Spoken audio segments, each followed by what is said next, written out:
Los veranos de la infancia no se sentían largos, se sentían interminables. Una sola tarde podía estirarse hasta lo que parecía ser días. Esperar algo significaba vivir dentro de esa espera durante lo que parecía una eternidad. Eso ya no ocurre. Ahora, años enteros pasan sin dejar huella. Los meses se comprimen. Una década se siente más cercana de lo que alguna vez se sintió un solo verano de la infancia. El reloj no cambió, el calendario no cambió. Un año sigue teniendo 365 días, una hora sigue teniendo 60 minutos. La física no ha notado nada. Y, sin embargo, de manera inconfundible, algo sí ha cambiado. Esto le sucede a casi todo el mundo, a través de generaciones, a través de culturas, a través de vidas que no comparten casi nada más en común. Si esto le sucede a casi todos, a través de culturas y generaciones, entonces no es algo personal y no es accidental. Entonces, ¿qué es exactamente lo que está cambiando? Un minuto a los 5 años tiene 60 segundos. Un minuto a los 50 también tiene 60 segundos. Ningún reloj corre más rápido a medida que envejeces. Los años no se acortan. Una década en el calendario contiene la misma cantidad de días, tanto si eres joven como si eres mayor. Los días siguen teniendo 24 horas. Las semanas siguen teniendo 7 días. La estructura es fija. La física mide el tiempo con una precisión extraordinaria. Los relojes atómicos lo registran hasta la milmillonésima parte de un segundo. No se ha observado ninguna aceleración, ninguna desviación. El tiempo, en lo que respecta a la medición, no cambia, y sin embargo, la sensación persiste. Si nada en el mundo se está acelerando, ni los relojes, ni los calendarios, ni la física, entonces aquello que parece ir más rápido no puede estar ahí fuera. Entonces, ¿dónde existe realmente el tiempo?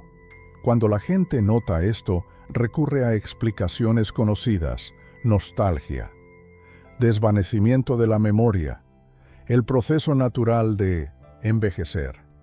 Estas explicaciones resultan convincentes porque describen algo real. Los recuerdos de la infancia sí tienen un peso distinto.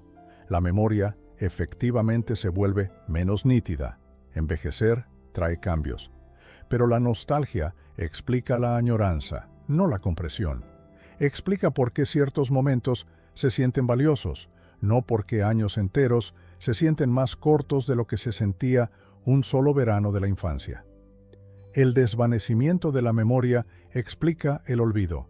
No explica por qué una década puede sentirse más cercana de lo que antes se sentía una sola semana. Y el envejecimiento explica el cambio, pero no explica por qué ese cambio se mueve en una sola dirección, por qué el tiempo no fluctúa, sino que solo se acelera. Estas explicaciones rozan la superficie de la experiencia. Describen efectos, pero no alcanzan el centro de lo que realmente está ocurriendo.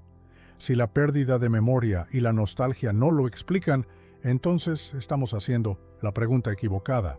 La verdadera pregunta no es por qué el tiempo se siente rápido, sino qué es realmente el tiempo. En el siglo IV, Agustín de Hipona intentó definir el tiempo y descubrió que no podía hacerlo. En el momento en que trataba de atraparlo, se le escapaba. Podía medirlo, podía sentirlo, pero no podía decir qué era. Lo que comprendió lo perturbó. El pasado no existe, no como un lugar, no como una cosa, existe solo como recuerdo.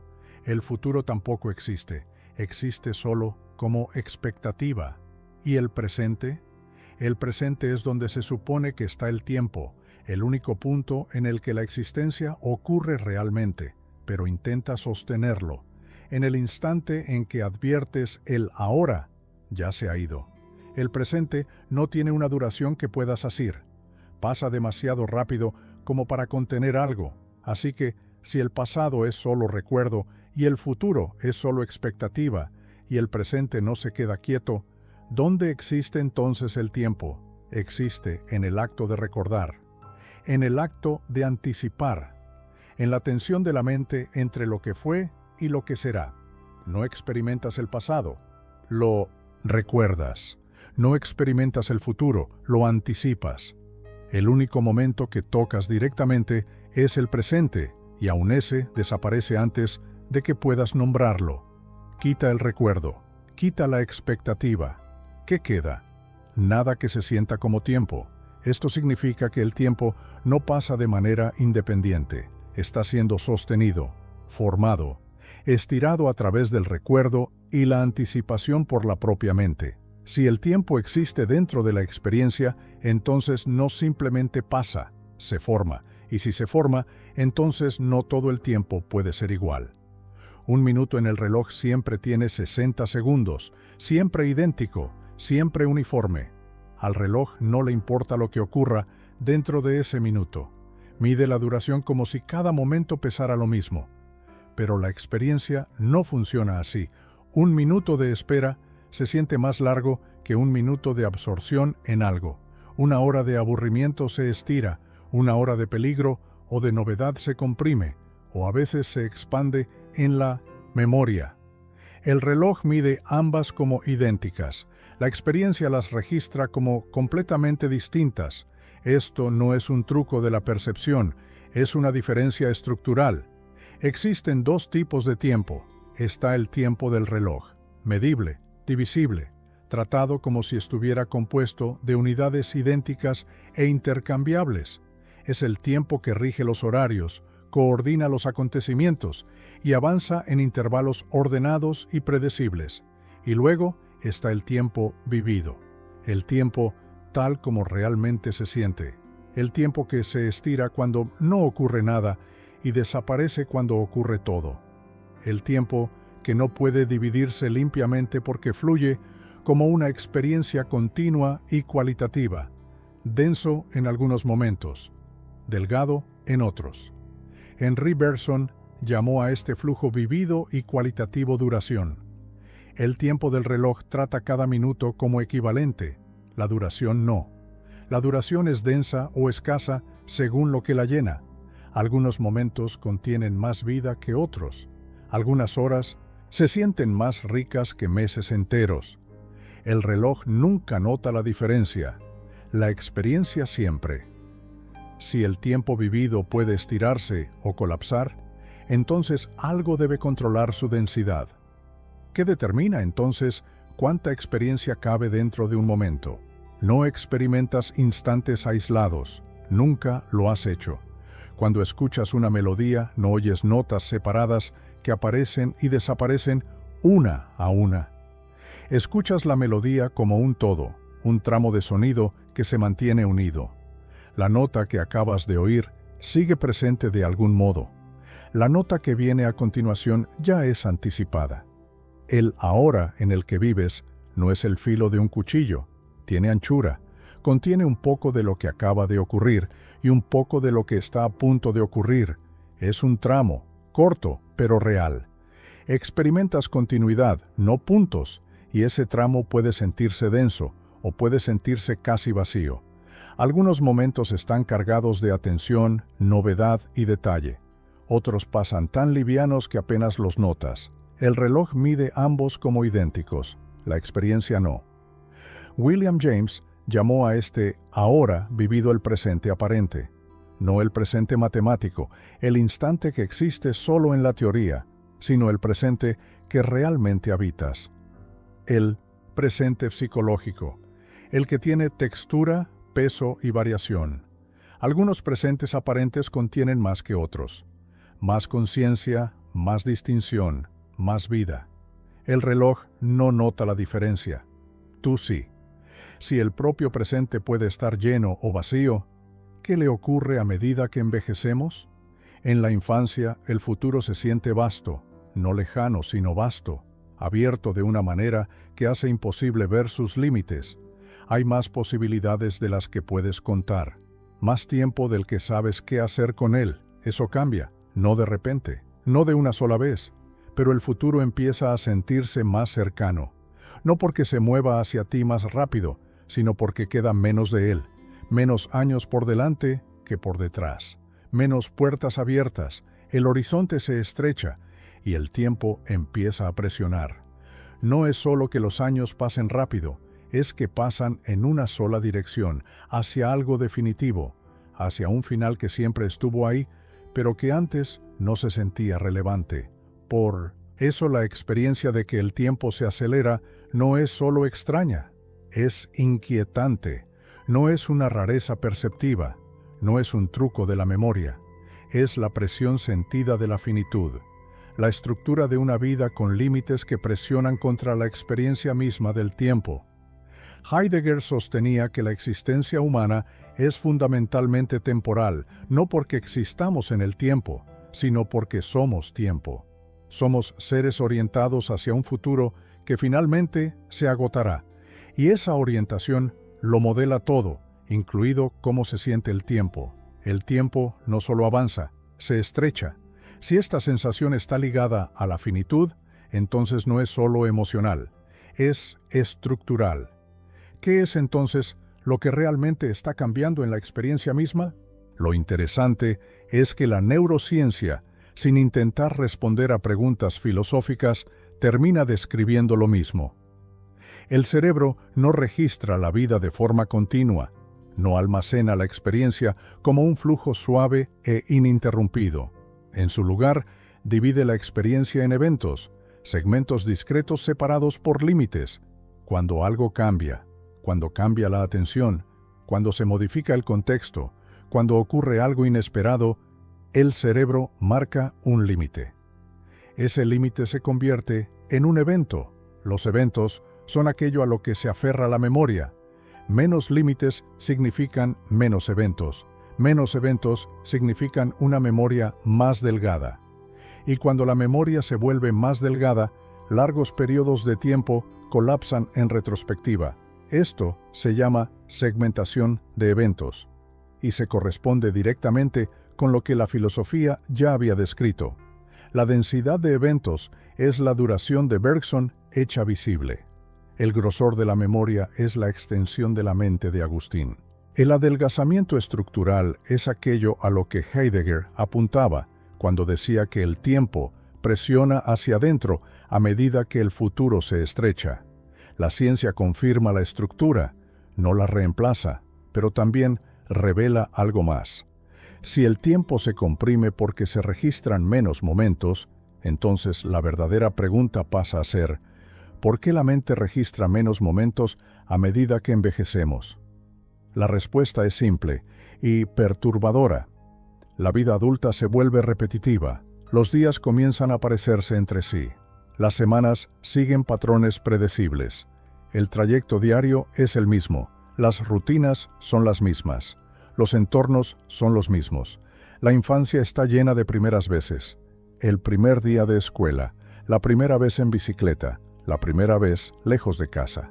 Cada experiencia se distingue porque es nueva. El cerebro marca esos momentos como separados, se convierten en eventos, pero a medida que la vida se estabiliza, la novedad se desvanece. Has recorrido esa ruta 1000 veces. Ya has tenido esa conversación. Has estado en esa habitación, realizado esa tarea, visto ese rostro docenas o cientos de veces. Cuando las experiencias se repiten, el cerebro deja de tratarlas como eventos separados. Se difuminan entre sí, las distinciones se desvanecen, la memoria deja de registrar límites y ocurre algo más a nivel neuronal. A medida que el cerebro se enfrenta a los mismos patrones una y otra vez, sus representaciones de esas experiencias se vuelven menos diferenciadas. Las respuestas neuronales se aplanan. Lo que antes era nítido se vuelve generalizado. A esto se le llama desdiferenciación. No es que el cerebro esté fallando, es que se está adaptando. La repetición no exige detalle, así que el detalle se pierde, y cuando el detalle se pierde, los momentos dejan de destacarse unos de otros. Si la vida pierde distinción a través de la repetición, entonces esta sensación no es un defecto, es una señal. Entonces, ¿qué está señalando esta sensación? El tiempo se siente más rápido, la vida se siente comprimida, los años se derrumban hasta parecerse a lo que antes se sentía como un solo verano. Pero nada se ha acelerado. El tiempo no se acelera. La vida pierde densidad. Lo que cambió no fue el reloj.